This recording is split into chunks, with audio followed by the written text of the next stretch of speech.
Amigos, estamos ante una nueva edición de su programa Plataforma Democrática para analizar y evaluar los aspectos más importantes ocurridos en la última semana, así como las proyecciones que se vienen para el futuro, para la siguiente semana.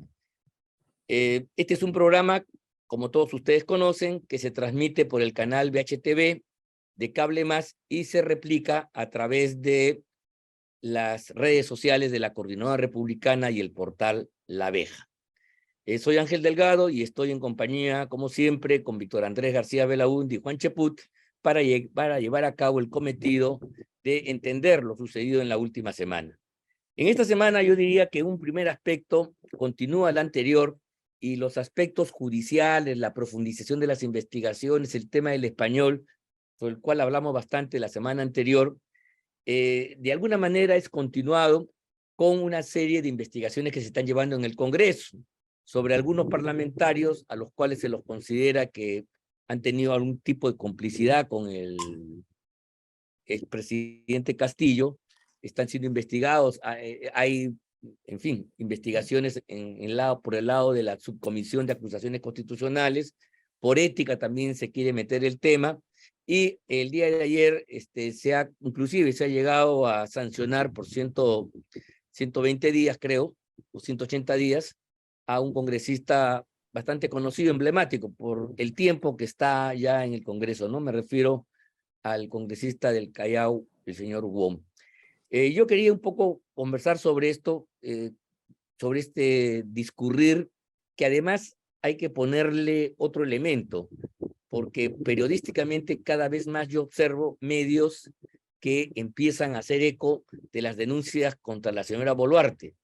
Y Boluarte hasta la fecha, yo quiero la opinión que quiero pedirles a ustedes, ha esgrimido como defensa que esta es una contraofensiva que viene de Iroes, es decir, por parte de Castillo, catalogando estas imputaciones como venganzas, ¿no? Yo quiero decir al respecto que no tengo ninguna duda que el señor Chimibacuro y compañía son delincuentes. Y también creo yo que efectivamente hay un componente muy fuerte de venganza.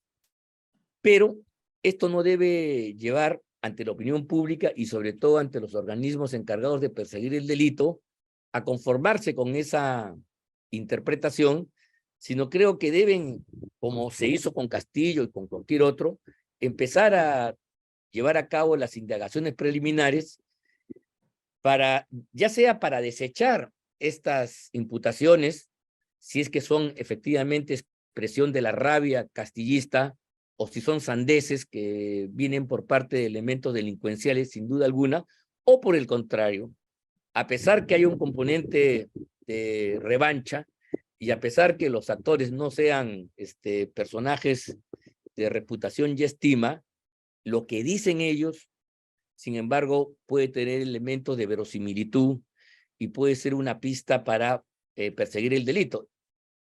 Yo creo al respecto que la señora Boluarte, al haber sido parte del equipo de Castillo, parte de la fórmula presidencial, haber trabajado en tándem durante 1 año y medio aproximadamente, por favor, estas imputaciones para muchos son sospechas legítimas. Y la única manera de librarnos de la sospecha que es corrosiva es justamente pedirle al Ministerio Público que lleve a cabo la investigación, que se abran los secretos, digamos, económicos, financieros, el secreto de las comunicaciones, a fin de que, si la señora Boluarte dice que todo esto es venganza y todo esto viene de gente de baja estofa, bueno, pues que quede claro eso, y entonces ahí sí el Perú entero podrá estar tranquilo. De lo contrario, yo no estoy de acuerdo. ¿Qué les parece a ustedes esa afirmación que esto es una venganza política? ¿No? Porque me hace recordar lo que decía Castillo en su oportunidad, que esto es una maniobra pues de la ultraderecha, que no lo deja gobernar, etcétera, etcétera, etcétera, cuando efectivamente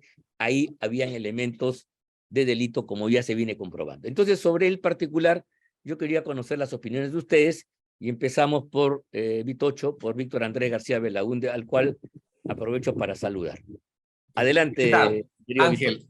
¿Qué tal, Ángel? Muy bien, un saludo muy cordial a ti y a Juan, por supuesto, también. Yo creo que tú has dicho bastante y no hay más que añadir, quizás algunas precisiones, ¿no? A ver, el tema de las campañas es un tema que siempre ha sido un tema problemático, con mucha competencia, ¿no? Desde el año 56, 62, 63, 80, etcétera, ¿no? Siempre ha habido ese tipo de ataques eh, y financiamientos. Y financiamientos. Yo recuerdo que el año 80, por ejemplo, muchos empresarios al final de la campaña, y ya una vez producida los resultados, fíjate, producida los resultados el 18 de mayo del año 80, Belaúnde ganó por 47, 48%, en esa época no había segunda vuelta, la segunda vuelta recién empezó a operar el año 85, y el año 80 no hubo segunda vuelta. ¿Por qué? Porque si bien es cierto la Constitución hablaba de segunda vuelta, los apristas habían cuidado mucho en colocar que si tú pasabas el 36% de la votación, ya no había segunda vuelta. Eras proclamado. Ellos habían sacado 37% en la Asamblea Constituyente, con Ángela Torre presente y vivo. Entonces ellos pusieron el tope de 36%. No se dieron cuenta que Ángela Torre el año 80 ya no estaba entre nosotros, y por lo tanto Villanueva no iba a sacar pues el 37% que sacó Ángela Torre en la constituyente del 78, y sacó efectivamente menos que esa cantidad, creo que fue el 28 o 29%, Belaúnde 47%, y se proclamó Belaúnde ganador sin segunda vuelta. La segunda vuelta recién opera por primera vez en el Perú el año 85, a pesar de que fue aprobada el año 78. Pero, pues bien, decía que contaba Sandro Mariatti, que era el cajero y tesorero de la campaña de Belaúnde del año 80, que una vez terminado a las elecciones, una vez producida el Belaúnde era candidato, al día siguiente, el 19 de mayo del año 80, se presentó un señor Marluf a ofrecerle plata. Y lo contaba él.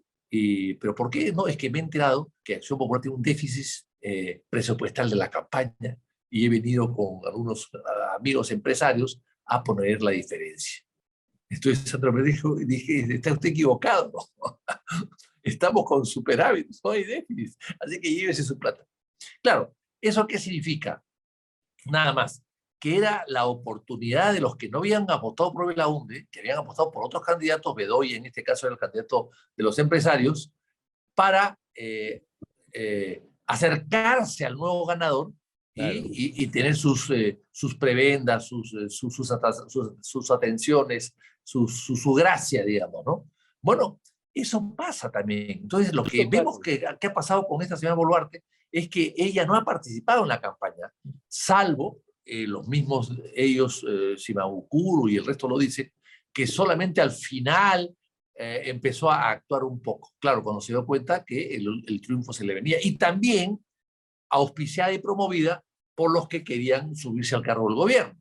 O sea, todo esto es parte de la tragicomedia que es una campaña electoral. Entonces, y en ese momento, hasta hace muy poco, no había manera de poder eh, condenar los aportes de campaña. Y como, claro, y como ha sido muy obvio y evidente, hay que recordar que Dionisio Romero en el año 85 dijo que él, en televisión lo dijo, que él le daba dinero a todos los candidatos para no equivocarse. Entonces, esto ha sido una cosa normal en el Perú. Pero claro, ahora está normado ya. Hay normas que te ponen candados a las El donaciones. código, Pues claro que sí. bien, y claro, y la señora Boluarte está ya dentro, en su última campaña está dentro de estos parámetros. Pero el asunto es, ¿quién es el responsable de los dineros de una campaña? ¿Los candidatos? Yo he sido candidato a la presidencia. Yo no veía cuánto entraba en mi campaña presidencial. Había un tesorero, había un jefe de campaña que hacía todo.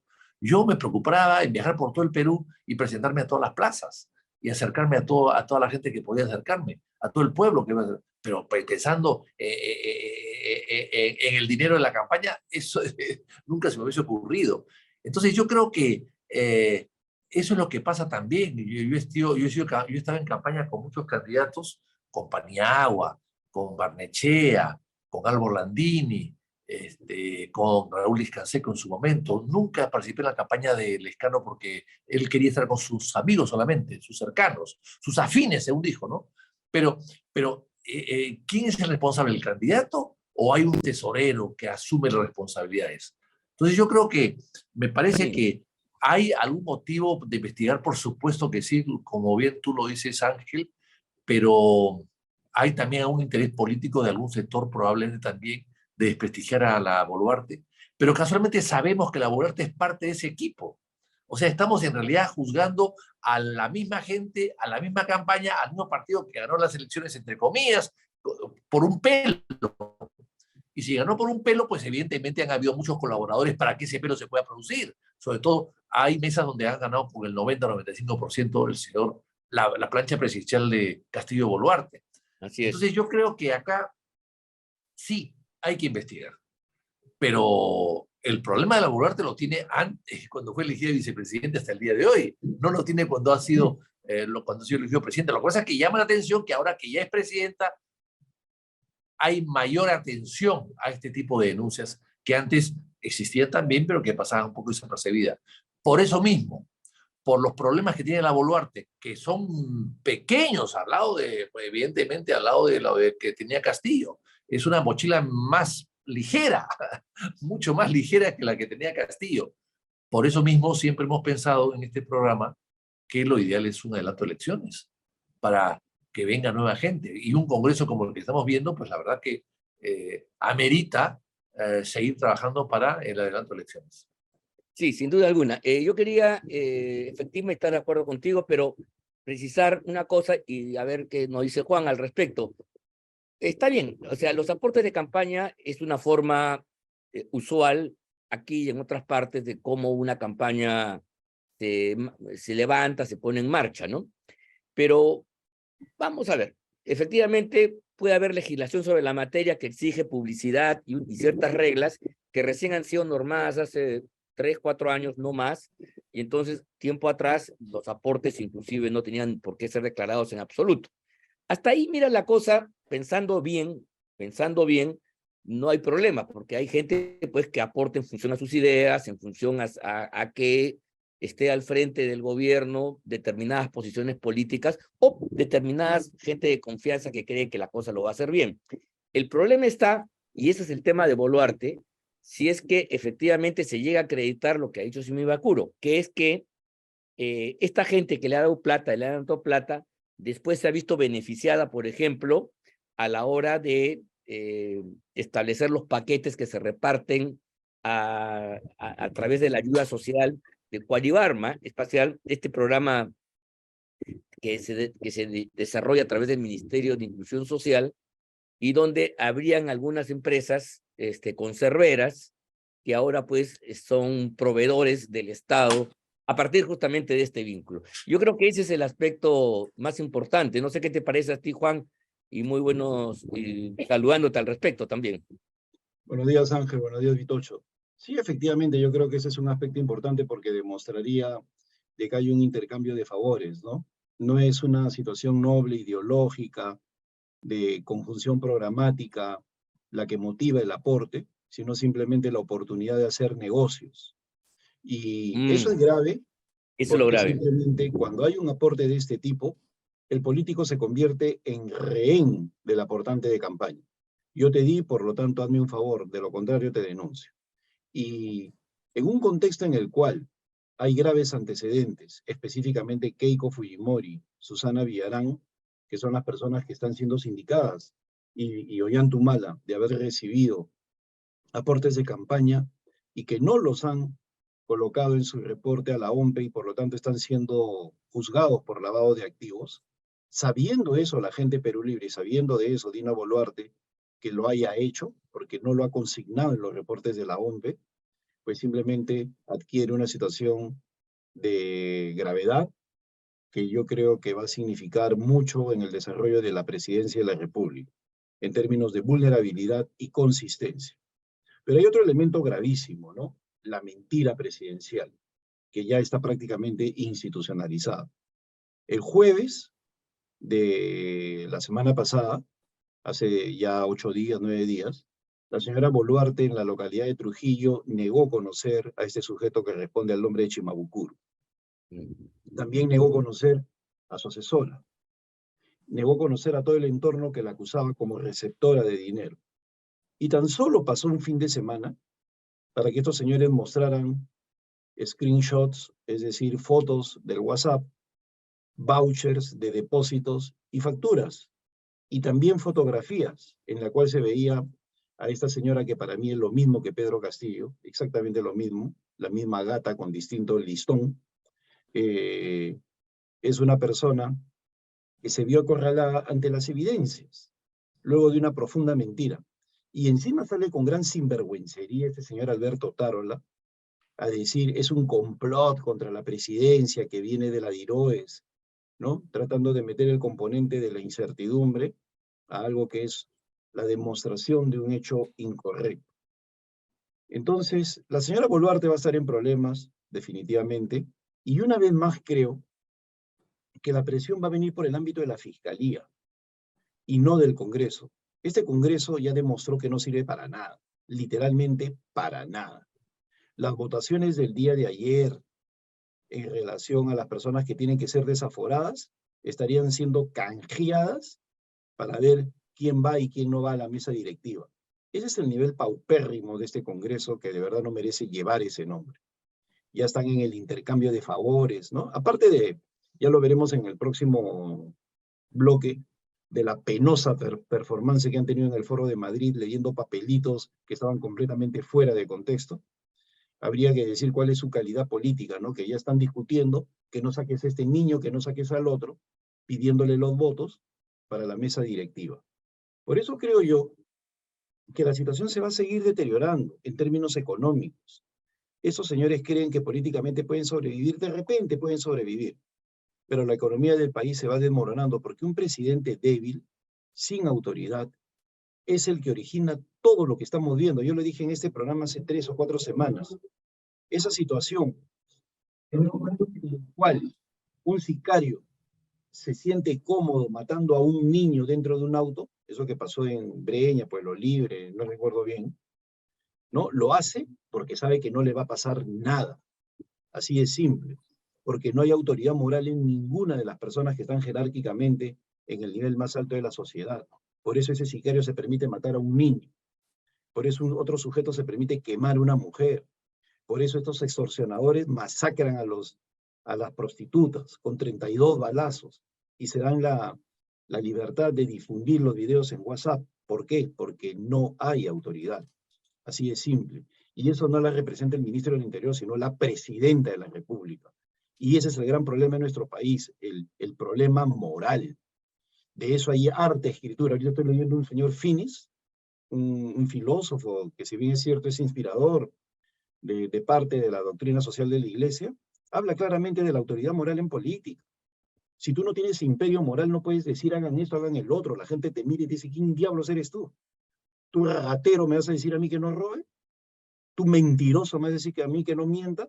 Y es por eso que la inmoralidad se vende como un hecho digno del espectáculo, ¿no? Una señorita le pone los cuernos a la esposa se queja, se divorcia y se celebra, ¿no? Entonces, esta expansión de la inmoralidad es la madre de todos los problemas en el Perú.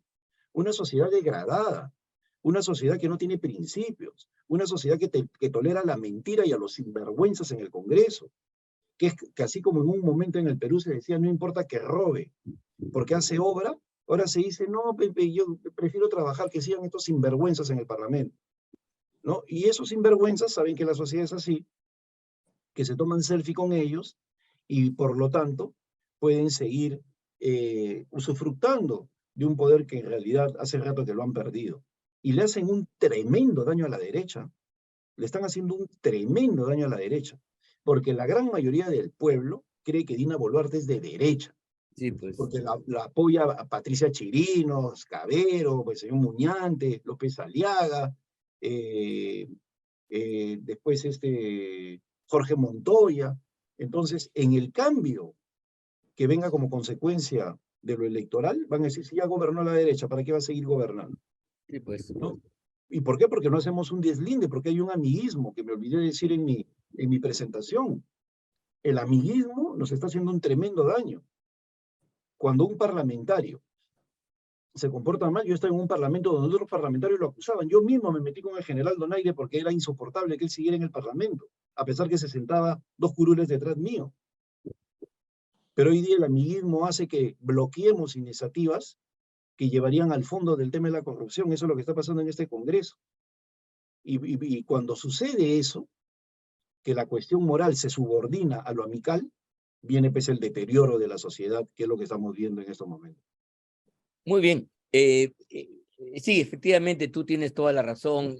Cuando no hay autoridad, autoridad moral, vale el concepto, la autoridad pues pierde un enorme componente de su peso y su capacidad para convencer y ser legítima, ¿no? Ese es un problema muy serio que efectivamente invade, destruye los sistemas institucionales de gobierno por personajes que no tienen justamente autoridad moral. En eso creo que es un buen aporte, estamos de acuerdo. Pero yo quería, ahora que vamos a pasar al tema, vamos a analizar fundamentalmente este segundo encuentro regional que se ha llevado a cabo en La Molina, los días 29 y 30 de los corrientes, bajo los auspicios del Foro de Madrid y la Fundación Disenso, y que ha congregado a un conjunto de personalidades democráticas de la esfera iberoamericana y un conjunto de parlamentarios que vienen de Europa, del Europarlamento, del Parlamento Europeo, y de los distintos congresos de nuestros países en América Latina que están combatiendo a sus respectivos gobiernos autoritarios. Sin duda, el Foro de Madrid es una suerte de contrapeso, todavía pequeño, todavía incipiente, a esta institución superpoderosa, multinacional, esta internacional latinoamericana que es el Foro de Sao Paulo, y acompañada de personalidades que se juntan en el llamado Grupo de Puebla. Pero yo quería iniciar esta conversación para empatar con lo que dijo Juan, con una anécdota que les quiero contar. Ellos llegaron el día martes, hice de Cicerone, acompañé a los congresistas, a los parlamentarios europeos y latinoamericanos a visitar a sus pares en el Congreso. Tuvimos una reunión con el presidente Williams muy amable y luego una reunión también muy de trabajo positiva con Mari Carmen Alba en su calidad de presidenta de la Comisión de Relaciones Exteriores. Pero la anécdota es esta: los parlamentarios de estos lugares ven a los peruanos como lo máximo. O sea, a mí, y yo hacia adentro, un poco me reía, sin decirlo por supuesto, porque yo decía, esta gente que tiene 6% lo veían como sus faros, sus referencias, el ejemplo del Perú, el ejemplo del Parlamento, el ejemplo... Mira, nunca en su vida los amigos parlamentarios han estado tan felices y tan considerados por esta playa de opiniones totalmente favorables. Claro, esa es la visión que se tiene de afuera, que por cierto no es exacta y que, claro, se desconoce lo que tú has dicho con toda claridad y lo que todos vemos, pero no deja de ser interesante esta constatación. Entonces yo quería, para entrar en materia, pedirles a ustedes dos la opinión, porque yo sí tengo la idea de que este agrupamiento de fuerzas, de alguna manera, revitaliza a las fuerzas democráticas en el Perú, que en este momento no tenemos norte todavía. Hemos logrado salir de Castillo, pero la batalla recién empieza. Yo creo que en eso estamos todos de acuerdo. Y sobre todo, si no tenemos una articulación electoral para transformar esta victoria inicial en un triunfo electoral que efectivamente permita que la democracia peruana agarre un nuevo empuje, una nueva viada, vamos a tener problemas. En el foro, un venezolano terminó su alocución diciendo que para las próximas elecciones del año 24, frente a Maduro, la oposición venezolana famosa, que es lo que no debemos hacer acá, va a presentar 20 candidaturas. Realmente cayó como un balde de agua fría, helada, sobre todos nosotros, porque ese horizonte es algo que nos puede pasar efectivamente. Entonces, yo quería preguntarles a ustedes dos, su opinión sobre esta reunión que ha tenido efectivamente repercusiones. Empezamos contigo, Víctor Andrés. ¿Qué tal? Bueno, ante todo, yo quisiera, antes de entrar al tema algunas precisiones. Yo creo que efectivamente lo que dicen ustedes, Juan lo ha dicho, acá la mentira de la señora Boluarte es preocupante, por no decir escandalosa, ¿no? Haber negado lo que después se ha demostrado que es verdad. O sea, la mentira tiene patas cortas siempre. Y aquí lo que está mal es que se trata de ocultar cosas que son evidentes y que se sabían de antes. Por lo tanto, me parece que es la defensa de la Boluarte en estos casos que están pasando es muy pobre, incentiva la crítica increíblemente, porque es tan pobre su defensa que evidentemente hay gente que se siente con mayor capacidad para seguir criticándola. Pero en fin, yo creo que eso es un tema complicado y bueno, y ahí la investigación tiene que seguir adelante. Ahora bien, en el tema del foro, a ver, yo asistí a la inauguración, fui invitado generosamente por ustedes, no pude asistir a toda la reunión, me hubiese gustado estar en los paneles de los constitucionalistas, donde tú estabas allí, Ángel, en primer orden. Creo que me parecería que ha sido lo más interesante, porque la inauguración intervinieron Altuve, que estuvo muy bien. No comparto todo lo que él dice, por supuesto, porque es muy tremendista, yo no soy tan tremendista como él, pero estuvo bien y además Altuve tiene una calidad intelectual y moral de primer orden. Pero muy bajo la intervención de los panelistas peruanos, los congresistas peruanos.